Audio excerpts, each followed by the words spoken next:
नमस्कार मंडळी, मी अमृता स्वागत करते तुम्हा सर्वांचं माझ्या नवीन व्हिडिओमध्ये। तर आज आपण चमचमीत अशी मेथीची रस्सा भाजी करणार आहोत। तर त्यासाठी फोडणीला जिरं टाकलं आहे, लसूण टाकला, लसूण छान असा तळून घ्यायचा आहे। त्यानंतर थोडीशी हळद पण टाकते। लसूण आणि जिरं मी फोडणीला पण टाकलं आहे आणि वाटण्यासाठी पण टाकणार आहेत।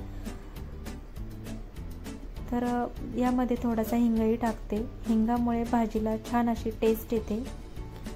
तर मेथीची भाजी मी निवडून कापून घेतली आहे आणि स्वच्छ अशी धुवून पण घेतली आहे।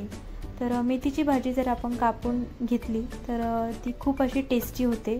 तर तुम्ही नक्की एकदा अशी भाजी करून बघा, खूप छान लागते। तर फोडणीही आपली छान बसली आहे। त्यानंतर याला मिक्स करू आणि झाकण ठेवून 2 ते 3 मिनिट तिला शिजून घेऊ। तोपर्यंत आपण इकडे वाटणाची तयारी करू। त्यासाठी मी शेंगदाणे, मिरच्या, थोडासा लसूण आणि जिरं घेतलं आहे। आता छान असं बारीक वाटण तयार करू। मीठ आपण नंतर टाकणार आहोत। तर मेथीची भाजी मला थोडीशी पातळसरच आवडते आणि पातळसरच भाजी खूप छान लागते।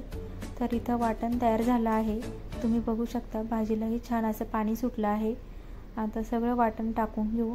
झाकणालाही म्हणजे मिक्सरच्या भांड्यालाही असं बाजूला मसाल्याचं लागलेलं असतं आणि झाकणालाही ते पाणी टाकून यात टाकून घेतलं आणि मिक्स करून मीठ टाकून घेते।